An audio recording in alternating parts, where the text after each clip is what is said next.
Hello guys, আমি স্বর্ণাভ নিয়ে চলে এসেছি তোমাদের সাথে নতুন একটা ভিডিও। আজকে আমার এই ভিডিওটা সম্পূর্ণ আলাদা হতে চলেছে। আজকে আমি আমাদের প্রতিবেশী দেশ বাংলাদেশের স্টুডেন্টদের বিরুদ্ধে যে মর্মান্তিক সিচুয়েশনের সৃষ্টি হয়েছে সেই ব্যাপারে ডিসকাস করতে চাই। তো তোমরা হঠাৎ করে ভাববে যে আমি এই ব্যাপারে কেন আলোচনা করছি।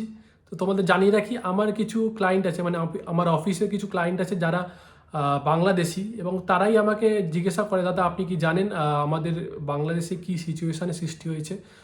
তো সে কিছু ভিডিও ফটো আমাকে পাঠায় এবং সম্পূর্ণ তথ্য আমাকে দেয় যে কি হচ্ছে এখন। তো আমি ভাবলাম যে হ্যাঁ, এই ব্যাপারে একটা ভিডিও করা যেতেই পারে, এবং সে রিকোয়েস্ট করে যে আপনি যতটা পারবেন প্রচার করেন যাতে আমরা আমাদের নর্মালাইজ হয়ে যায় সিচুয়েশানটা। তো সেই ব্যাপারেই এই ভিডিওটা। তো তোমরা পুরো ভিডিওটা দেখো এবং কমেন্ট করে জানিও তোমাদের মতামত। তো ভিডিওটা চলো শুরু করা যাক।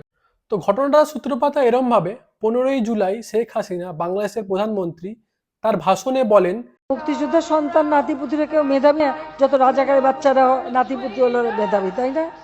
তো এখানে তোমাদেরকে জানিয়ে রাখা ভালো যে মুক্তিযোদ্ধা হলো তারা যারা 1971 সালে ভারতের সহায়তায় বাংলাদেশকে একটা স্বাধীন দেশে পরিণত করেছিল, এবং অন্যদিকে রাজাকার তাদেরকেই বলা হচ্ছে যারা সেই সময় পাকিস্তানকে মদত করছিল এবং বাংলাদেশকে স্বাধীন হতে বাধার সৃষ্টি করছিল।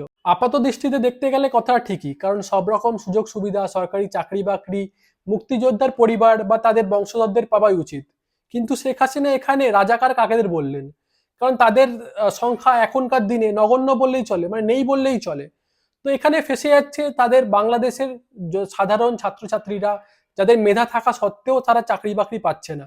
কারণ এখানে শেখ হাসিনা মুক্তিযোদ্ধার পরিবারদের একটা নির্দিষ্ট কোটার সৃষ্টি করেছে, কোটা দিচ্ছে যেখানে সব রকম সুযোগ সুবিধা তারা পাচ্ছে এবং সাধারণ ছাত্রছাত্রীরা সেখান থেকে বঞ্চিত হচ্ছে। তো সেখান থেকেই সূত্রপাত হয় ঘটনা। ব্যাপারটা আরো খারাপ দিকে চলে যায় যেদিনকে একজন পুলিশ কর্মী রংপুরে একজন স্টুডেন্টের ওপর গুলি করে এবং স্টুডেন্টটিকে প্রাণ হারাতে হয়।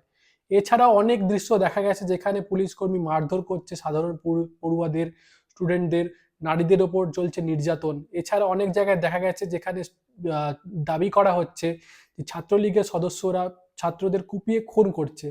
তো এইভাবে চলছে দিনে রাতে স্টুডেন্টদের ওপর অত্যাচার, অনেক স্টুডেন্টকে প্রাণও হারাতে হয়। এই ক্ষেত্রে 17ই জুলাই শেখ হাসিনা লাইভে এসে বলে এই প্রতিবাদ বন্ধ করা হোক, এবং সাধারণ ছাত্রছাত্রীদের উদ্দেশ্যে বলে যে বা যারা এই প্রতিবাদের সাথে যুক্ত রয়েছে তারা যদি এইভাবে চালিয়ে যায় আগামী দিন আরও খারাপ হতে চলেছে।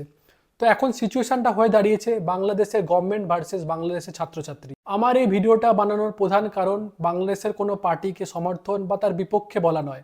আমি চাই বাংলাদেশের যে সিচুয়েশনটা এখন চলছে সেটা যেন খুব তাড়াতাড়ি সমাধান হোক এবং শেখ হাসিনা নির্দিষ্ট কোনো একটা সিদ্ধান্তে আসুক। তোমরা কি মনে করো জানিও এই ভিডিওটার কমেন্টে, এবং যতটা পারো ভিডিওটা শেয়ার করো যাতে আমাদের প্রতিবেশী দেশ বাংলাদেশ তাদের সাধারণ অবস্থায় ফিরে আসতে পারে। তো দেখা হচ্ছে অন্য কোনো ব্লগে, ততক্ষণের জন্য টাটা।